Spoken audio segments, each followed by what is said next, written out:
आज पूरे भारतवासियों को, संपूर्ण विश्व को यमुना महारानी भूमंडल पर आई थी। जैसे गंगा पृथ्वी पर आई थी, ऐसे ही यमुना महारानी भी आज ही के दिन, आज यमुना छठ भी है, माँ दुर्गा का आज कात्यायनी स्मरण छठवा। आज ही के दिन यमुना मैया भूमंडल पर पृथ्वी पर आई थी। यमुना जी के प्रागट्य उत्सव की, जन्म उत्सव की, यमुना जी के पृथ्वी पर पधारने की सभी भारतवासियों को बहुत बहुत बधाई हो। श्याम सुंदर श्री यमुने महारानी की माँ यमुना आपके जीवन का सुख प्रदान करे।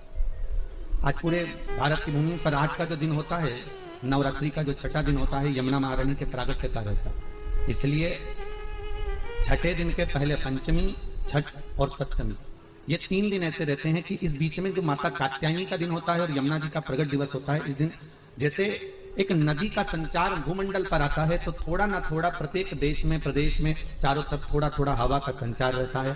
थोड़ा थोड़ा ऐसा लगता है कि मौसम चेंज हो रहा है, पानी के छींटे जैसा रहेगा, थोड़ा हवा का संचार बना रहेगा। ये सब क्रम रहता है, जो नियम बना हुआ है शास्त्रों का वैसा। क्योंकि पटानी जब यमुना देवलोक से उतर कर इस मृत्यु लोक में आती है, तो उसका एक आदर, उसका एक सम्मान, उसका एक सत्कार होता है भूमंडल पर। अच्छा, कितनी विचित्र बात है, कितनी एक उत्साह की बात है कि देवता भी इस पृथ्वी पर आने के लिए तरसते हैं। देवता भी इस भूमंडल पर आने के लिए और ललायित रहते हैं कि हमें पृथ्वी पर जाना है, हमें इस भूमंडल पर जाना है। आपका विश्वास जितना दृढ़ होगा,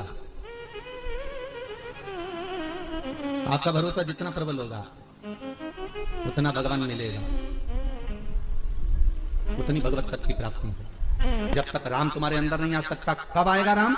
जब तुम शंकर की कथा में प्रवेश करोगे। राम कब मिलेंगे? जब तुम शिव कथा में प्रवेश करोगे। कृष्ण कथा कब मिलेगी? जब तुम शंकर की कथा में प्रवेश करोगे। इसलिए राम कथा की शुरुआत तुलसीदास जी, वाल्मीकि बाबा शंकर की कथा से करते हैं, और श्रीमद् भागवत की शुरुआत वेद व्यास जी शिव कथा से करते हैं, शंकर की कथा से शुरुआत करते हैं। भागवत जी को भी उठाकर देखिए, शिव की कथा प्रथम में आएगी, फिर बाद में सारी कथा चालू होगी। राम कथा को उठाकर देखिए, शिव कथा प्रथम में आएगी, इसके बाद रामचरितमानस चालू होगी। विष्णु पुराण उठाकर देखिए, सबसे पहले शंकर का प्रसंग आएगा। अगर हमें जिस देवता की आराधना करना है, स्वयं देवी भागवत, नवरात्र में अगर आप देवी भागवत पढ़ रहे हो, नवरात्र में अगर देवी भागवत को सुन रहे हो, तो देवी भागवत का स्मरण करोगे तो सबसे पहले शंकर की कथा आएगी। सारी पुराणों में सबसे पहले शंकर को लाकर दिया गया। क्यों? क्योंकि शंकर की अगर कथा में तुम प्रवेश कर गए, शंकर का स्नेह तुमने पा लिया, शंकर का अनुमोदन अगर तुमने कर लिया, शिव स्मरण में अगर तुम डूब गए, तो तुम्हें जिस देवता का तुम भजन कर रहे हो उसको पाने में देरी नहीं लगेगी, वो मिल जाएगा। पर दुनिया इतनी विचित्र है कि सारे देवता को रिझाना पसंद करती है, शंकर के पास बाद में जाती है। वो बाद में कब जाएगी? जब कोई बीमार पड़ गया, किसी का एक्सीडेंट हो गया, कोई बहुत ज्यादा बेकार हालत में पड़ गया, तब पंडित जी को फोन लगा के बोलेंगे महामृत्युंजय का पाठ कर दो। पंडित जी मन में सोचे, ये तो कभी शंकर जी के नहीं रिझाती थी, ये कभी तो शंकर का नाम नहीं लेती थी, ये शंकर का कभी भजन नहीं करती थी, सारे मंदिर गई पर शिव जी के मंदिर कभी नहीं गई, कभी एक लोटा पानी नहीं चढ़ाया, कभी शंकर का अनुमोदन नहीं करा, और उल्टा कहती थी कि हम शंकर का प्रसाद नहीं लेते, और उल्टा कहती हम शंकर के मंदिर नहीं जाते। बताओ, अब एक तरफ तो ये कहे कि शंकर के मंदिर नहीं जाऊं, प्रसाद नहीं लो, और आज जब दुख की घड़ी आई तब शिव याद आ गया, तब शंकर याद आया। तो भी शंकर के मन में अभिमतता नहीं। शंकर कहते हैं भले बाद में आया तो मेरे करीब में। और भागवत कहती है पहले शंकर का अनुमोदन करिए, राम कथा कहती है पहले शंकर का अनुमोदन करो, शिव महापुराण की कथा कहती है शंकर का अनुमोदन करो। तो ताप्ती ने भी सूर्य नारायण भगवान से पूछ लिया, पिताजी आप जब सारी दुनिया में प्रकाश फैलाते हो, आपका शरीर जब इतना तपता होगा तो शीतलता कौन देता होगा? तब शंकर भगवान ने तुरंत कहा, जब कोई भक्त एक लोटा पानी लेकर शंकर पर चढ़ाता है और वो शंकर का चढ़ा हुआ जल गोल जलाधारी से निकल कर चरण से सबसे पहले नीचे की ओर जब आता है, मात्र एक बीते की दूरी पर वो पानी जब बहता हुआ आता है, सूर्य नारायण कहते हैं वो जल मुझे मिलता है और मेरे शरीर की तपन समाप्त हो जाती है। जरा देखिए, लिंग पुराण में उठाकर देखिए, स्कंद पुराण को पढ़कर देखिए, और दोनों पुराणों का वर्णन स्पष्ट कर रहा है कि भगवान सूर्य नारायण, इसलिए शायद यही शास्त्र वर्णन करता है, इसीलिए शायद शिव महापुराण में स्पष्ट किया गया कि शंकर की पंचायत में सूर्य भी विराजमान है। शंकर जी की पंचायत का मंदिर है पांडे ताराना पे, शिव पंचायत। अरे बोलो सर, शिव पंचायत का मंदिर नहीं है, शिव परिवार का तो होगा पर पंचायत का नहीं है। पंचायत का मंदिर तो मुझे नहीं लगता प्रतापगढ़ में भी शायद है। प्रतापगढ़ पंचायत मंदिर बहुत बढ़िया होना चाहिए, बहुत सुंदर। शिव पंचायत, पंचायत में कौन कौन होते हैं? शंकर, दुर्गा जी, सूर्य नारायण भगवान, भगवान नारायण और गणेश जी का। बस ये पंचायत। और परिवार में कौन होते हैं? पार्वती, कार्तिकेय, गणेश, शिव, नंद। ये परिवार शिव पंचायत में केवल 5। और शायद इसीलिए शिव महापुराण की कथा में पंचायत का महत्व कहा गया। उस पंचायत में सूर्य की भागीदारी जो कही गई है कि एक बीता। आपके यहाँ अगर कहीं पर आपने शिवलिंग का दर्शन करा होगा, ये शिवलिंग है, ये जलाधार है, ये पानी निकलने का स्थान है। यहाँ से जहाँ से पानी नीचे गिर गया और गिरने के बाद एक बीते तक जाता है, उस एक बीते पर सूर्य नारायण भगवान का भाग चालू हो जाता है। एक बीते क्यों कहते हैं? जिसका चर्म रोग हो जाता है, जिसका शरीर सफेद पड़ गया, चमड़ी बेकार हो गई, काला पड़ गया, शरीर में कहीं चट्टे पड़ गए, कहीं शरीर में दाने पड़ गए, पूरा चेहरा बेकार हो गया, पूरा शरीर बेकार हो गया, तो क्यों कहते हैं कि एक बीता जब पानी बह जाए, उस बहे पानी को हाथ का लेपन कर शरीर पर लगा लिया जाता है, शरीर ठीक होने लगता है। सूर्य का भाग वहां से चालू हो जाता है। होगी किसका बड़ा महत्व हमारा। कहते हैं अदालत में अगर कोई केस चल रहा है, चाहे वो नौकरी से जुड़ा हुआ हो, चाहे सर्विस से जुड़ा हुआ हो, चाहे प्रॉपर्टी से जुड़ा हुआ हो, अदालत में अगर कोई केस चल रहा है और बहुत समय से चल रहा है और उसकी कोई सफलता नहीं मिल रही, कोई सफलता नहीं मिल रही, तो शिव पंचायत के मंदिर में जाकर महाराज 5 पुष्प, एक एक पुष्प एक एक देवता देवी को समर्पित कर दो और उनके चरण में मक्खन का लेपन कर दो। काय का लेपन करना है?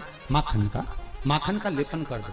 और 5 देवताओं के सामने चौमुखी 5 दिए लगा, 4 बत्ती के घी के, गाय के घी के, एक एक देवता के सामने एक एक दिया लगाओ पंचायत। और काम ना कर वापिस लौट कर आ जाइए। वो केस विजयता अगर देगा तो आपके पक्ष में ही देगा, हार नहीं सकते। शिव पंचायत का बहुत प्रबल भाव है महाराज। शिव पंचायत की साधारण नहीं होती।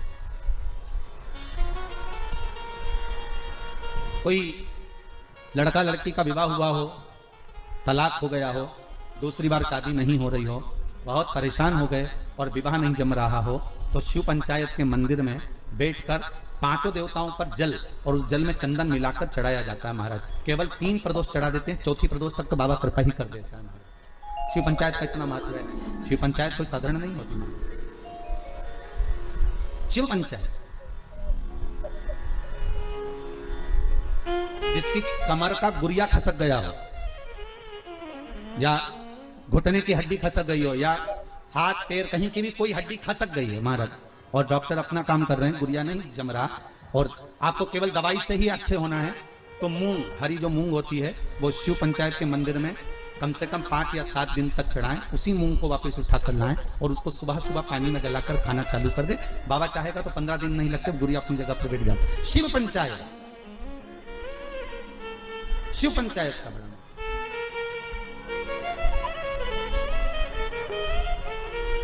सहज नहीं है शिव पंचायत।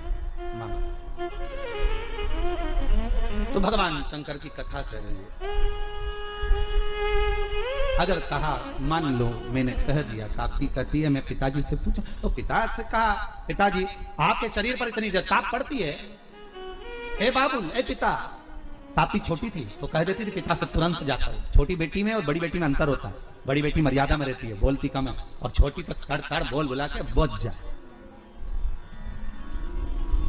उसको जो बोलना है ना छोटी को, वो तो बोल देगी, वो रुकती नहीं है। बहनों में यही भाव है। बहनों में जो बड़ी बहन होती है ना, वो थोड़ी शांत रहती, शीतल रहती, और छोटी वो तो दोनों जी तू चुप रहे, मैं सब बोल दूंगी, बस बात थी। तू तो ये बता लड़का पसंद है कि नहीं है, जुमाने का देखा तो वो कह दे नहीं इतना कोई खा, बस तो तू क्या करना, तू शांति बैठ, बाकी समय निपटा दे। वो छोटी गई, मम्मी हाँ तुम जीजी की शादी जहाँ कर रही हो ना, अच्छा नहीं लग रहा, बताओ। वो बड़ी नहीं बोल पाई, इसने जाके बोल दिया, सबके सामने बोल दिया। ले तो दूल्हा भी नहीं बैठा था, बापड़े ने सोचा चलो वापिस चलो क्या करे, जब यही बोल रही थी चलो। छोटी छोटी बोलती नहीं, बड़ी बोलेगी नहीं, और छोटी तुरंत ओ बोला बोले चली बस जा। अच्छा शादी ब्याह में भी बहुत ध्यान रखना पड़ता है। बड़ी बहन की शादी कैसे भी कर दो, पर छोटी की में अगर जरा सी कमी रह जाए ना तो बोले बिना नहीं रहती। हाँ